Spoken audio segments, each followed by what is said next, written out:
اور 17 رمضان کو دوسرا واقعہ ہوا ہے، اللہ کے محبوب کی سب سے محبوب بیوی حضرت عائشہ کا انتقال ہوا۔ حضرت معاویہ رضی اللہ تعالیٰ عنہ کے دور میں حضرت عائشہ رضی اللہ تعالیٰ عنہ کا انتقال ہوا، جو آپ کی سب سے محبوب بیوی تھی، اور اس حد تک کہ کہا یا اللہ ھذا قسمی فیما املک فلا تؤاخذنی فیما تملک ولا املک۔ اللہ اکبر۔ یا اللہ میں نے بیویوں میں برابری کی ہے، پر میرا عائشہ سے پیار زیادہ ہے، اس پر میری پکڑ نہ فرمانا۔ سبحان اللہ۔ ہمیں زندگی گزارنے کا طریقہ سمجھائے۔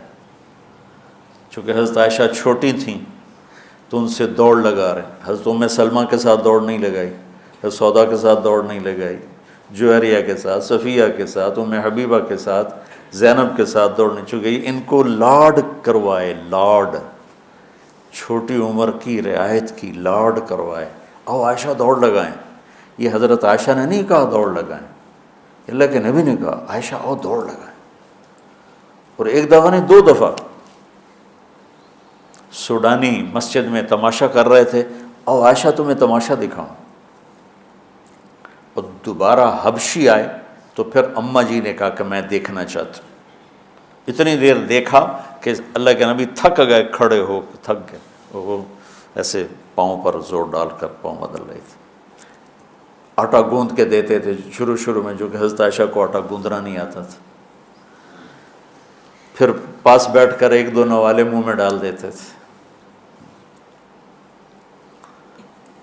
اب آپ جو فارغ ہو کے جا رہے ہو، کوئی سال لگاؤ گے، کوئی کسی کی شادی ہوگی، تو یہ میری ایک نصیحت ہے کہ اچھے خامند بن کے دکھاؤ۔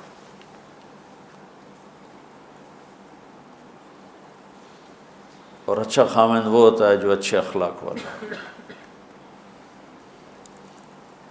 ابھی آپ چھٹیوں میں جا رہے ہیں گھر، تو اپنے والدین کی خدمت، بہن بھائیوں کی خدمت۔ وہ تبلیغ میں ایک اصطلاح چلتی تھی، عبادت سے جنت ملتی ہے، خدمت سے خدا ملتا ہے، یہ کہا کرتے تھے خدمت کی۔ تو حضرت عائشہ رضی اللہ تعالیٰ عنہ کا انتقال ہوا 17 رمضان المبارک۔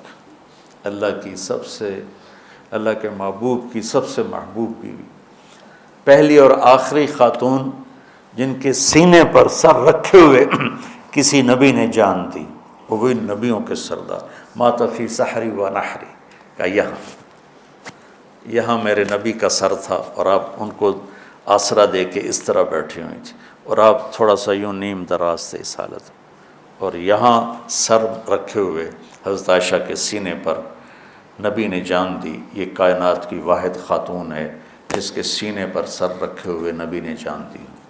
اور آپ فرماتی ہیں آخری چیز جو میرے نبی کے منہ میں گئی میرا لعاب تھا، کہ میرے بھائی عبد الرحمن آئے، ان کے ہاتھ میں مسواک تھی، تو اللہ کے نبی کی نظر یوں پڑ ایسے ٹک گئی مسواک پر، تو میں نے اندازہ لگا لیا یا رسول اللہ مسواک کرنی تھا آپ نے، تو کہ میں نے اپنے بھائی سے لے کر چبائی تو میرا لعاب اسے لگا، وہ میں نے آپ کے منہ میں پھیری یا آپ نے خود پھیری، تو فرمایا وہ آخری چیز جو میرے نبی کے منہ میں گئی وہ میرا لعاب دہن تھا۔ اور واحد خاتون ہے جن کا حجرہ کسی نبی کی قبر بنا، حضرت عائشہ کا گھر ہی آپ کے لیے آخری آرام کا بنا۔ اور کائنات کی 2 عظیم ہستیاں ابو بکر اور عمر، ایک دفعہ مسجد میں داخل ہوئے تو آپ کے ابو بکر عمر دائیں بائیں تھے، تو آپ نے ایسے دونوں کے ہاتھ پکڑ لیے، کہا ہمیں دیکھ رہے ہو؟ کہا جی۔ آپ نے کہا ھذا نحشر یوم القیامہ، قیامت کے دن میں اسی طرح اٹھایا جاؤں گا کہ ادھر میرے ابو بکر ہوگا اور ادھر میرے عمر ہوگا۔ تو ام عائشہ وہ واحد خاتون ہیں جن کا گھر میرے نبی کی آخری آرام گاہ بنا، جہاں 70,000 فرشتے صبح آتے ہیں، شام تک درود پڑھتے ہیں، وہ چلے جاتے ہیں، شام کو 70,000 آتے ہیں، صبح تک درود پڑھتے ہیں۔ یہ واحد خاتون ہیں جن کے ساتھ آپ لیٹے ہوتے تھے تو وحی آتی تھی، کسی اور بیوی کے ساتھ آپ لیٹے ہوتے تھے تو وحی نہیں آتی تھی، ام عائشہ کے ساتھ لیٹے ہوتے تھے تو وحی آتی تھی۔ آپ کی برکت سے تیمم ملا۔ حضرت یوسف علیہ السلام پر تہمت لگی، گناہ کی، زلیخا نے لگائی تو ایک بچے نے گواہی دی۔ حضرت مریم پر قوم نے تہمت لگائی تو بیٹے نے گواہی دی، اور حضرت عائشہ پہ تہمت لگی تو میرے اللہ نے خود گواہی دی۔ کتنا بڑا فرق ہے۔ شہد شاہد من اہلہا ان کان قمیصہ قد من قبل فصدقت وهو من الکاذبین وان کان قمیصہ قد من دبر فکذبت وهو من الصادقین۔ یہ تو آ گئی گواہی بچے کی، شہد شاہد من اہلہا۔ اور قال انی عبد اللہ آتانی الکتاب وجعلنی نبیا وجعلنی مبارکا، یہ حضرت مریم کی گواہی۔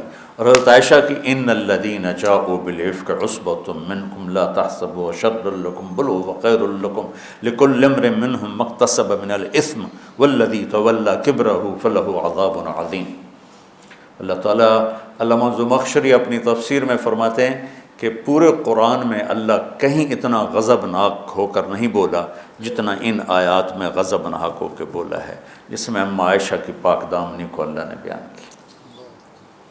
اللہ کے نبی ایک مہینہ وحی نہیں آئی، پورے مدینے میں آگ لگ گئی۔ وحی کیوں نہیں آئی تو اللہ ہی جانتا ہے کیوں نہیں آئی۔ ایک بات سمجھ میں آتی ہے، زبان کے زہر کو سمجھانے کے لیے کہ زبان کا غلط استعمال کس طرح گھروں کو آگ لگا دیتا ہے، ہمیں سبق دینے کے لیے کہ زبان پہ قابو رکھیں۔ اس حد تک حالات پہنچ گئے کہ میرے نبی گئے حضرت عائشہ کے پاس، عائشہ اگر تجھ سے گناہ ہو گیا ہے تو معافی مانگ لے، اللہ معاف کر دے گا۔ اس حد تک ذہن پر اثر ہوا باتوں کا کہ عائشہ اگر تجھ سے کوئی گناہ ہوا ہے تو توبہ کر لے، اللہ معاف کر دے گا، اور اگر نہیں کیا ہے تو اللہ تیری پاک دامنی بیان کرے گا۔ تو عائشہ فرماتی ہیں 24 گھنٹے ہو گئے تھے، نہ کھایا تھا، نہ پیا تھا، نہ سوئی تھی، صرف رو رہی تھی۔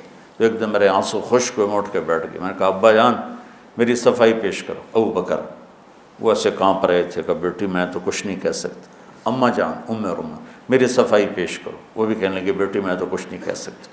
تو کہ میں نے ایک دم چمک کے کہا سچ بولوں گی تو کوئی مانے گا نہیں، جھوٹ بولوں تو اپنے آپ کو برا کہوں، بس میں وہ کہتی ہوں جو یوسف کے باپ نے کہا تھا، حضرت یعقوب۔ کہنے کہ مجھے غم میں حضرت یوسف کے والد کا نام ہی بھول گیا۔ میں نے کہا اقول کما قال ابو یوسف فصبر جمیل واللہ المستعان علی ما تصفون۔ کہنے کہ یہ کہہ کر میں لیٹ گئی دوبارہ، اور مجھے نہیں پتا تھا کہ میرے بارے میں قرآن آئے گا۔ مجھے یہ تھا کہ اللہ کا نبی کو خواب دیکھ لیں گے یا جبریل آ کے کہہ دیں گے یہ قصہ غلط ہے، لیکن وہ تو قرآن۔ جب وہی اتری ایک دم تو ابوبکر اور ام رومان ایسے کانپنے لگے، چہرے زرد ہو کر مرنے والے ہو کے کہ پتہ نہیں ہماری بیٹی کے حق میں ہے یا خلاف ہے۔ جب وہی ختم ہوئی تو میرے نبی مسکرائے زور سے، کہا عائشہ مبارک ہو، اللہ تیری گواہی دینے خود آ گیا۔ تو ام رومان کہنے لگی عائشہ اٹھو اللہ کے نبی کا شکر ادا کرو۔ کہ نہیں، میں اس کا شکر ادا کروں گی جس نے میری گواہی دی۔ تو 17 رمضان حضرت عائشہ کا انتقال کا دن ہے۔ تو آج میں نے اپنے اوپر جبر کر کے بول لیا ہے 50 منٹ، اب دعا کرنا مجھے سر درد نہ ہو۔ اور 21 کی رات ہے، سبق پڑھتے پڑھتے میرے لیے آپ سب بچے دعا کر دیں۔